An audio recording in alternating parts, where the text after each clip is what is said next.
I'm gonna start with, I'm curious about the word Sotarican, how you came up with that idea, and what does it mean to you? I came up with that idea almost about 17 years ago. Wow. I've been performing in the Twin Cities scene since I was 5 years old, starting with bomba en plena. So I'm a bombera plenera since I was a kid through our family. Growing up, I was born in Minnesota, raised in St. Paul, the district that I represent, which is in specifically the community of the West Side, which is the first Latino cultural district in the state. And we're predominantly Mexican, generations from Mexican migrant workers. And my parents are Nuyorican. My mother and my father from my mother Lori's side. My father and her met in their teen years living in Baruch projects. Papi es de Brooklyn, nacido pero criado entre Ponce. I'm gonna speak in Spanglish, so Sí, no, no because I'm Sotarican. So, and it's not sorta because a veces cuando la gente dicen, oh, you're a little Puerto Rican, I'm like, no, I'm Sotarican because cuando yo iba para la isla desde niñeza, since a baby, and growing up as a teenager going there, they would say, Concho, ella Nuyoricans, eso porque and I'm like, no, I am so far away from the Bronx and Brooklyn and even Chicago, which was the closest connection to our diaspora to feel outside of our homes, outside of our families that were migrating to Minnesota. So that always, I'm like, mommy and Nuyorican. But when you say Sotarican, you mean that's like a mix of Minnesota and Rican? That's a mix of being a Boricua born in Minnesota. Okay. A Puerto Rican born in Minnesota. And there's nothing mini about Puerto Ricans. Even if there's only 20,000 plus in the state right now, we have a big impact. So I'm not a mini Rican. I am a Sotarican. I'm a Boricua born on this indigenous land of the Dakota people, Minnesota, so Ojibwe, Minnesota. So those are the avenues as to how identity has been important as a Puerto Rican, and the differences of what it is. And when you're Latino in these areas that aren't demographically populated by a diverse section of Latinos. When I was born in Minnesota, there was only, 0.9% Latinos. Wow. Okay, let me ask you something there, because you mentioned the story of your parent, which is very important.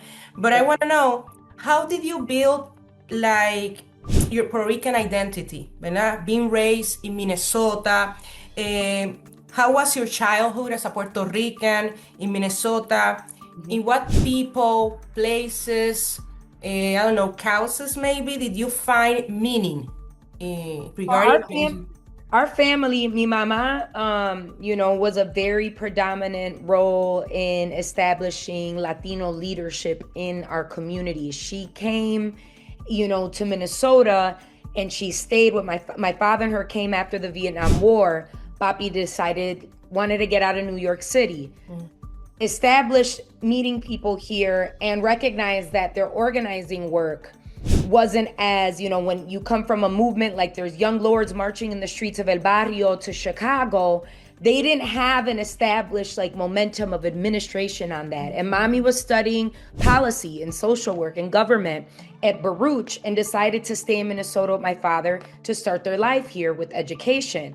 And so she played a pivotal role of her coming. And when she moved, vinieron mucho de Nueva York y de Puerto Rico. And so when you say, how was I connected? It was never, to me, being like, I'm not Puerto Rican, I'm from Minnesota. It was like, I'm Puerto Rican, born in, desde el bautismo con la guayabera puesta of our families to our music and our soundtrack. And we didn't have what you have, the chinchorros and the bodegas in New York. And my mom wanted to make sure that we still had that identity that's us. Because when you lose your identity, you become a descendant. And her being so active as a feminist Puerto Rican woman, studying the works of Antonia Pantoja and Lolita Lebron, and recognizing the importance of Puerto Rican oppression that she grew up in, that my father grew up in.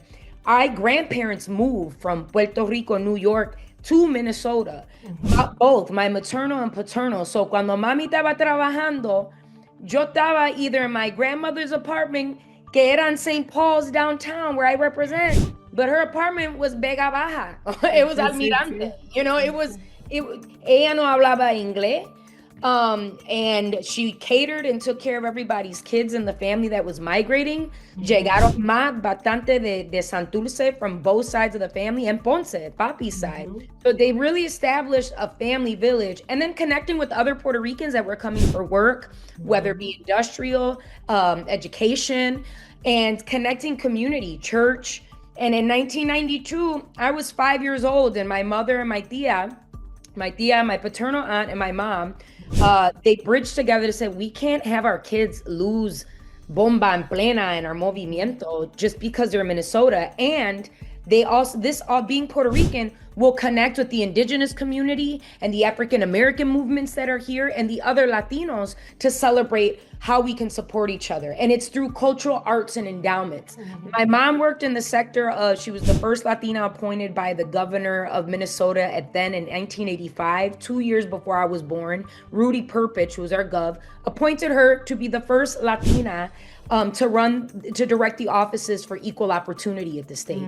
So, you know, she got to learn, and by the time, you know, I was born, she had been creating an avenue. She got out of the state once Perpich didn't win re-election, and she started to build some of the first nonprofits for Latinos, organizing or helping, joining the boards, facilitating and training.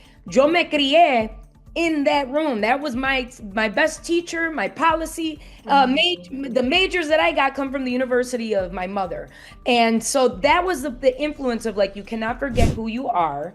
And it just wasn't a question. Like, yo me crié tocando a piano, and Eddie Palmieri would do a concert and he was going to be eating at Abuela's after. Or, you know, Tito Puente would do a concert because my parents were like, there's nothing here that's Caribeño, that's Afro-Latino, that's us, that's Boricua. So they were bridging their networks from movement to establish community here in Minnesota. And I was the semilla of I'm not Nuyorican. I'm not Nuyorican. I'm not Chicago-Ricua. I grew up in a place where I was very sheltered in these institutions away from La Isla, but La Isla is always here. And how does your work as an artist, ¿verdad, help you to connect with the people? Always. Yo me criaba con mi tambor de bomba y las panderetas que llegaron aquí. Nelly Lebron Robles and Emmanuel Dufrane will come from Puerto Rico to cold Minnesota, you know, Viento de Agua. Before there was Tito Matos, Viento de Agua, it was Los Pleneros de 21 coming in with the young Hector Tito Matos with aspirations of taking over La Goico again. You know, these were these diaspora seeds, and I just soaked it in because I felt so alone without having, you know, when you leave your grandparents' home, when you leave your home inside of what people think is Minnesota nice isn't nice. You see the discriminations now as a lens throughout the world of what's happened here with police violence, discrimination, brutality, political violence, that those just didn't pop up from right now. That's been a cycle of movement with the American Indian movement. So it was like, how do we connect our movements together? And the best way to survive how they've been continuing of oppression and discrimination is through cultural arts. And so I connected with that by not, like, my bomba drum came with me all over. And we started, me and my cousins, we started the first bomba, like, Twin Cities groups of Sotaricans, not of other people migrating here and playing in nightclubs. We were playing in our schools. We were playing in our rec centers.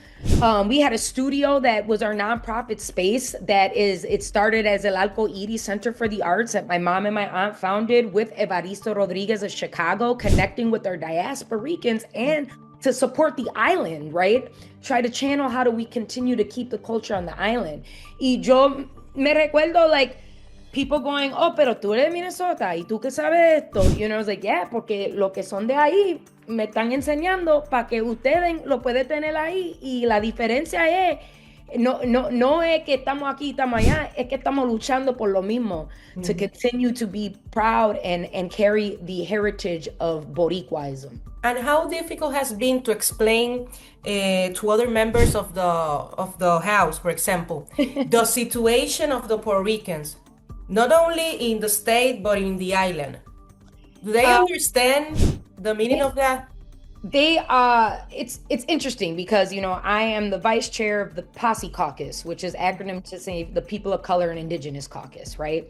And I feel like I'm in everything because I'm Puerto Rican. I can't be in the Indigenous Caucus because I'm not a certified tribal member, but my bloodlines carries a majority of Taino, right? I can't be in the Black Caucus even though my grandfather is Afro-Boricua because I'm not African American or descendant directly from Africa in this generation. So, you know, I'm like, hey, these are the sectors of colonialism that continue to divide us when really, as a Puerto Rican, let's talk about the struggle in the movements between racism, between sexism, between classism. And I learned that through the Puerto Rican government, okay, and the skepticals of what has been critiqued, and also what has proven to the world is it's not excelling right now, right? So explaining Puerto Rican history connects other demographics or groups to be like, oh, wow. And some folks find it shocking. I should say majority of folks find it shocking. Majority of folks, you know, in that chamber from the other side of the aisle and in my caucus have no idea where we come from, how we come from. You know, they'll say, oh, I went to the military with a Puerto Rican. You guys love your flag. I'm like, yeah, because of the 1948 gag law, right? So it's all of these connections that, you know, I have felt my entire life. And now my agenda is to create law. And if it isn't my purpose to go and educate folks about what it is to be Puerto Rican. It's about to say, mira, go figure it out, because you're going to see how a Puerto Rican rapping bombera got to the House in the district that I've been in my entire life and creates law and passes law, even when things are at a tight house. Yeah. Because that comes from the struggles of being Puerto Rican. And No, finish. Yeah, and then as far as the island side, I've been, you know, being asked to perform there since I was 18, since, you know, right, like literally a week after the assassination of Filiberto. I was in college in Chicago and I was studying with Profe Jose Lopez, and we were coordinating movements on educating to free Oscar Lopez Rivera. And I have been rapping between Minneapolis, St. Paul, and Chicago. And it was like Time Machine Squad. Canóvanas, tú estás, you know, conectando de bomba. You played with Abrante in Minnesota. You know, like, we got to bring you to Canóvanas. And this is before, like, folks were taking, now Bad Bunny's doing it. But we've been doing it, which is awesome because it's an epic of saying we sacrificed a lot of what we've been doing to ensure that folks from this generation have that. And so that's the connection of the island is, you know, we're organizing a whole wave of generation there and here to be civically engaged through cultural arts. And how will you describe the Puerto Rican diaspora right now in Minnesota? What is the profile of the Puerto Rican community? What unites or divides the Puerto Ricans in Minnesota right now? Right now, I can tell you that the population has grown post Huracán María. I've seen that, recognize the numbers just through the work as advising for El Fondo Boricua, which is a donor advice fund out of the St. Paul, Minnesota Foundation that my mother founded for cultural arts initiatives and Latino programming here. But when the hurricane happened, we knew that we needed to help and get resources for La Isla, in particularly those cultural endowment arts and emergency aid and helping other diasporas organize in that fundraising effort. So I've seen the number go from then being, 13 to 15,000, right, accounted to now over 20,000 8 years later. And reasoning why is we have the most Fortune 500 companies, okay? With Medtronic, right? Honeywell, Best Buy. Those are health pharmaceuticals, right? Company with the Mayo. So where are the workers in the workforce? Puerto Rico, right? Mm-hmm. And so, and because of the citizenship, with dual citizen, you're able to go ahead and get these jobs. So there's a lot of that connection efforts with the resources from corporate workforce and education, right? McAllister, which is one of the top global studies schools and policy schools in the world, known for it internationally, which has brought a wave of Puerto Ricans to study here. The University of Minnesota's medical relief outreach that went to Puerto Rico, a team of Puerto Rican doctors from the U of M that went and did relief work. There's connections built. You know that as a Boricua, it's cultural for us to say, mira, si hay espacio, súbanse que caben más, right? Mm-hmm. And hay frío, so te vamos a buscar con un coat. But there's a lifestyle of living, whether you live into the city, like where we live, where there's more of a diverse markets, you can go get your productos, right? Your box of plátanos. You may be able to get some cultural events going on, but there's also folks that are in the rural areas that are agricultural, farming, and manufacturing companies. So those are the reasonings as for why I see a lot of Puerto Ricans making their way here, and education, teachers that are not getting paid on the island, that have been waiting for decades to get paid, and if they are equally, or if their schools are even open still, that has pushed them to come here with the large population of dual immersion language. Mm-hmm. Are most of them located then in San Paulo, or where are they? Most of them? They're spread out throughout, the majority are in the Twin Cities, so and the Twin City suburbs, so St. Paul, Minneapolis, but you're seeing Woodbury, I was just at my daughter's kindergarten teacher's Boricua, and her husband works at 3M, right? So those Fortune 500 companies, and she's a teacher. Life is good here. They live in a suburb 10 minutes away from my district in St. Paul, which is our capital city, right? You also see, I was in Little Falls, Minnesota. Eso como casi 3 horas al norte. And I go to a Hondureño burrito, believe it or not, restaurant on my drive back down to the cities. And I meet with a lot of the Latinos to talk about what are we waiting for, right? Because they don't have representation over there. Mm-hmm. So I'm taking those drives to talk, and you find out that they have a large, growing population of workers at Barrett Pet Food Company. Mm-hmm. So those you see our people going into those areas. Delta Airlines, another Sun Country Airlines. A lot of workforce in those avenues are bringing Puerto Rico. Mm-hmm. And what needs and issues the Puerto Rican community shares with other Latin communities in Minnesota? The issues, we face disparities amongst financial disparities, health, okay, and a housing, mm-hmm. Education. Mm-hmm.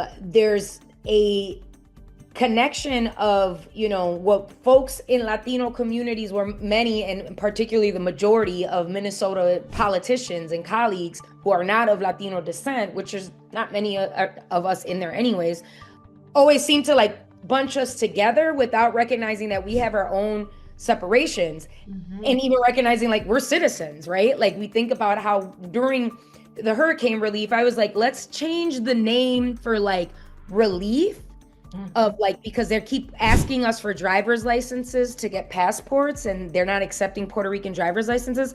Let's discuss it as climate refuge, and intersecting and trying to do that. But the similarities are generational, right? There's 5 generations of Mexican descendants. There's also 5 generations of the first Puerto Ricans that came through by way of Indiana and Chicago and World War II, for these or Detroit, right? Work.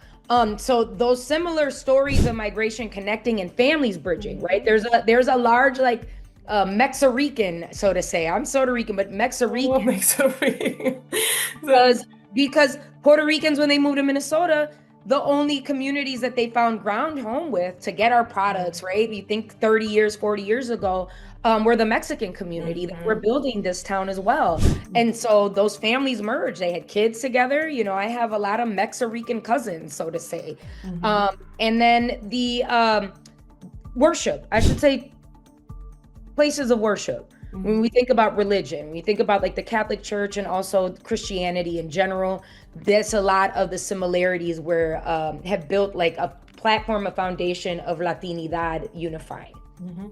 You mentioned the citizen of the Puerto Ricans, ¿verdad? Second-class citizens, some people think. Second-class citizens. Yeah. But what do you think that Puerto Ricans have been detained by federal agents as a result of the Trump's raids, ICE raids, and how is the situation in Minnesota in terms of that, regarding that issue in particular? It's terrifying, you know. We're seeing it everywhere in every major city, out and outside. You know, when I'm traveling outside of my district, yo le digo a mami, like, travel with your passport, you know. I think about our elders who are just in shock. My father, who was drafted to Vietnam War, his father was drafted to World War II.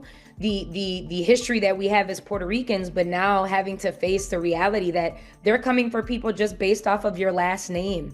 They've been given allowed, when I say they, ICE has been literally given an executive allowance by the dictator president to go ahead and stereotype folks by the color of their skin or by how they dress. So the realities are here. They hit. They've hit us even prior, before this massive wave of immigration, you know, law with ICE has been hitting in the last 10 months. It's always been a staple of discrimination here. But as far as with the second-class citizens, it's like informing not only folks without citizenship, whether they're Latino or we have, you know, a large population of African, East African, and Southeast Asian here.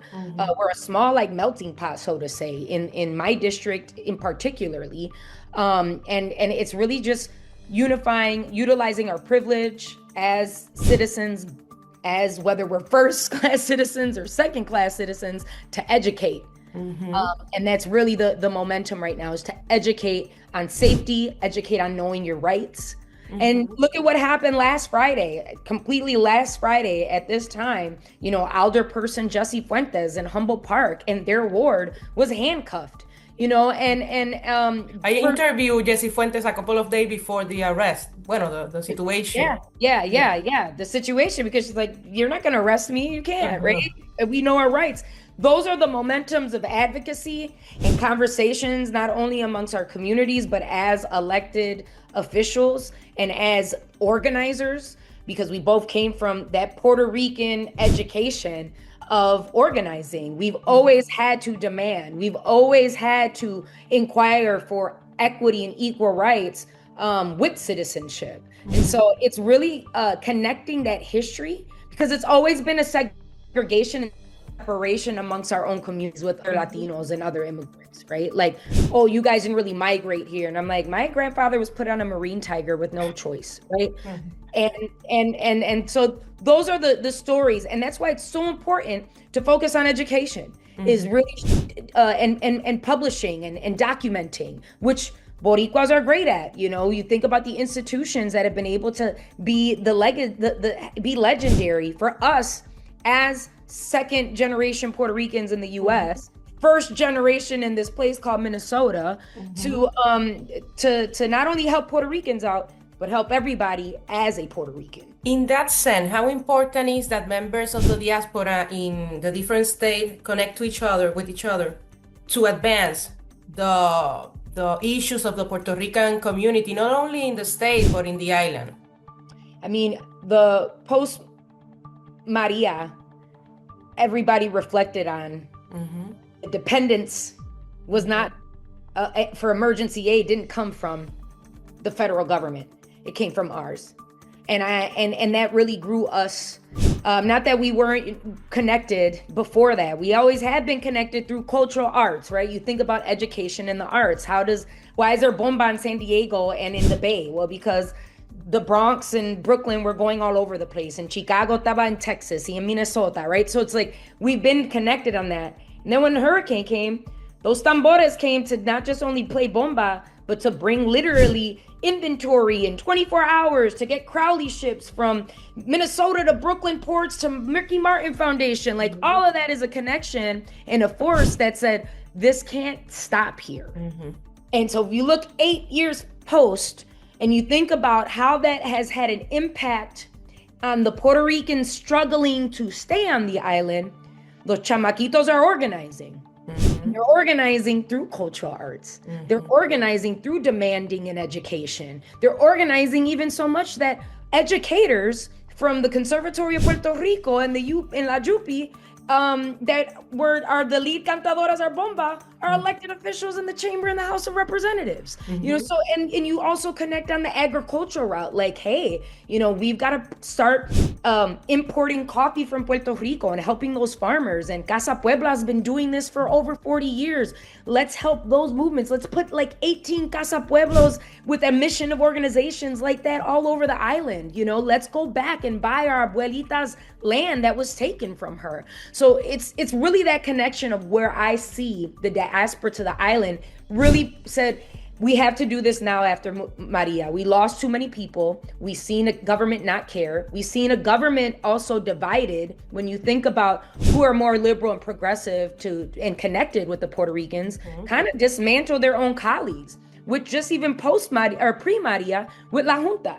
So like all of that is a form of education, talking with the folks who have the power. I always tell my congresswomen, your vote is your vote. Why do you have to ask, you know, I mean, you got to work with your colleagues, but why are you critiquing your constituents in Minnesota, whether if it's Ilhan Omar in Minneapolis or Betty McCollum here in my district? It's like you're talking to not just me as your Puerto Rican, you know, partner and colleague in this work, but you're talking to our whole community who are letting you know that your vote matters. It's not just on AOC because she's Puerto Rican. It's not just on Nidia Velasquez because she's Puerto Rican. And I think right now with the immigration, with ICE and connecting kind of that with even the diaspora into connection with the island, it's just like, if we don't stand up for what's right and for humanity, then we can't just rely on somebody to just like, who has the flag. We all have to individually know what we're working on. And folks got to be woke on what's happening in Puerto Rico. For you, what is the main issue that is affecting right now the well-being of the Puerto Ricans in the island?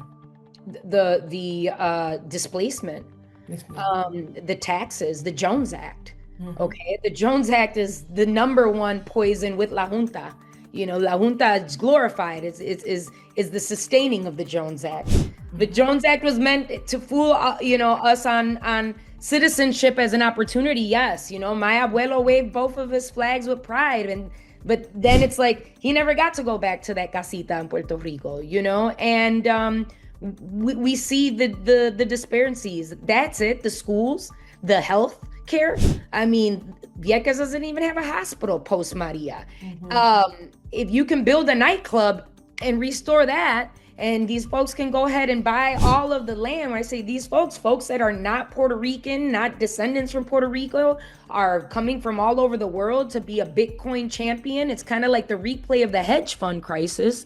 We're seeing the reality that we are lo que está pasando en Hawaii, lo que pasó en Hawaii. You know, so it's really on, I see the Jones Act and La Junta being an issue for Puerto Ricans to even have accessibility to learn about this history. And how the Congress should address those issues, for example? I believe that they should have the opportunity for the Self-Determination Act. It's something that we're fighting for, and to dismantle La Junta. These initiations of PAC funds and supporting this these chains, they're congressional laws that are chaining puertorriqueños to the next wave of the ship. Instead of being the Marine Tigers to New York City, you know, they're the Disney World ticket to get a job and be Mickey Mouse. But for example, in terms of La Junta, wouldn't that delay even more the debt restructuration of Puerto Rico? O sea, ¿no sería peor, verdad, que se aboliera I believe with the accessibility of having Puerto Ricans appointed by their people to give the number one thing of self-determination, then we can get to discussing what La Junta can do. La Junta hasn't done anything but kicked out more Puerto Ricans out of Puerto Rico.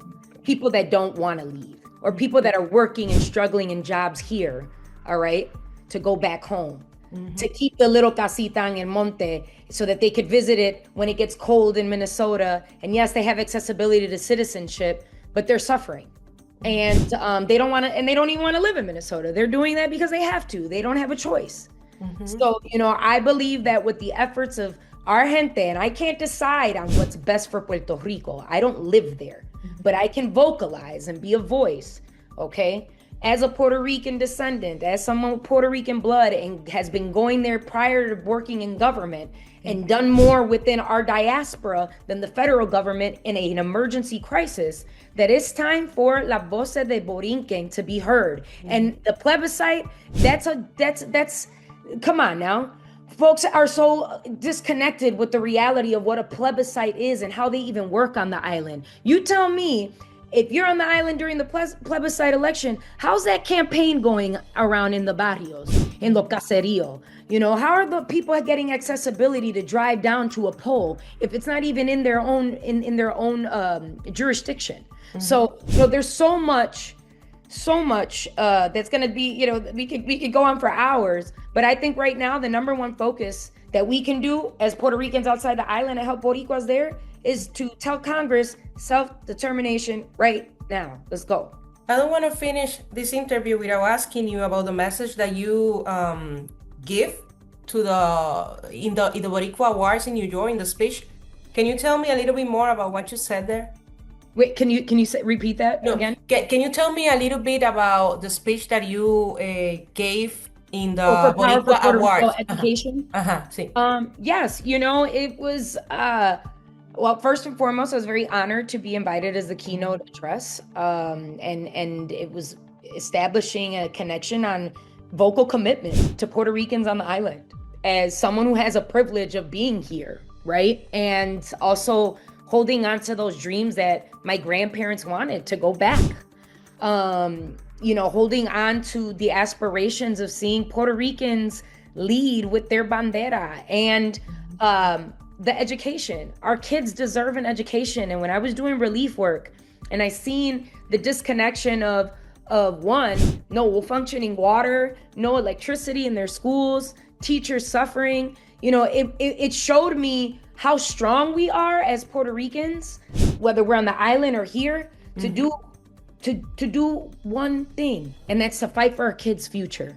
And that little kid in Puerto Rico right now deserves to have the Puerto Rico with their coqui, deserves to have the Puerto Rico to be the one to bring generational wealth on their isla, not folks buying them out. And so the connection there was, really just having a conversation about my cultural commitment, as a cultural, studies major, as someone who lives by the way of the best weapons of resistance of peace, which is our tambores, and filling in the critical gap of explaining that we're in this movement together to fill in a critical gap of knowledge and to push more Boricua leaders to feel their pride and their identity, and that we don't have to be separated at our dinner tables anymore, with the conversations of statehood and commonwealth and independence, that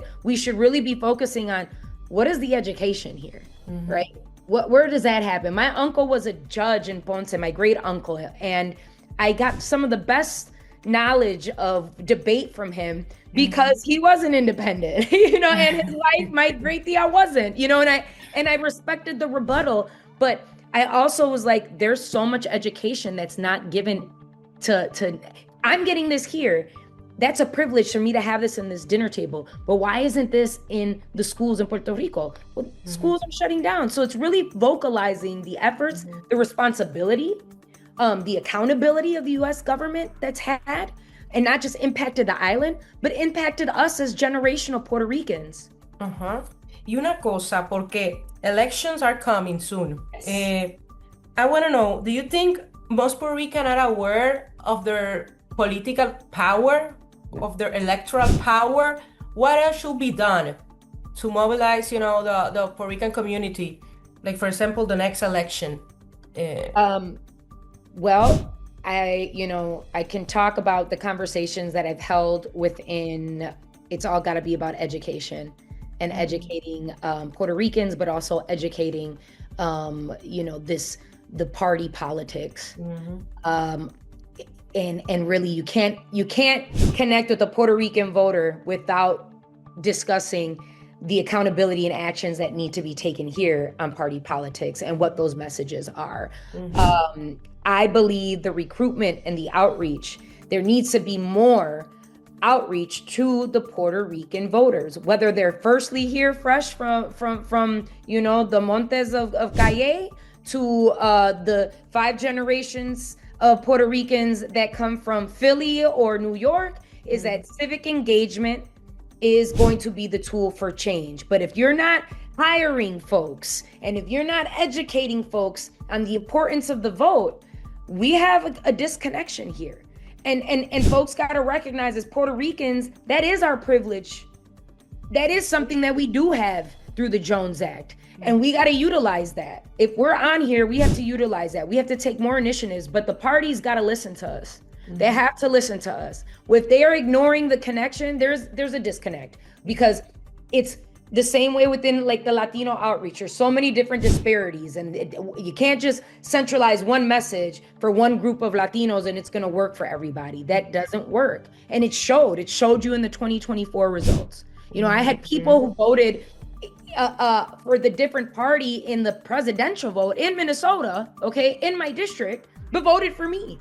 All right. And I believe that that's because challenging conversations and at least also doing the work, like my great late speaker, Melissa Hortman, would say, every door knock counts, and every cafecito that you take, Maria, she'd say every coffee, what do you call it? Cafecito, yeah, they all matter, and they do. And it showed me in that results, because I'm like, if they put the same amount of pressure that I put on my team with lack of funds and no generational wealth behind my campaign, just movement and facts and wanting to seek change, all right, we could have different results right now, okay? But the reality is that there's a continued carousel, the status quo carousel. And Puerto Ricans, I can speak on Puerto Ricans here, and I can speak on Latinos here. They're tired of it. And I've heard it through Pennsylvania, Ohio, South Carolina, Florida, Nevada. And the thing is that we decide elections. Puerto Ricans, we decide. Boricuas can make it. So what if you're not listening to Puerto Rican electeds in the states who do the outreach, and not all of us have the same mission, not all of us are in the same party, but I can tell you that with the Power for Puerto Rican Education Boricua Awards Gala just being there last week, what it did share with me was that there's more of us on the same mission right now when we speak and when we're educating others to amplify folks to get up to vote.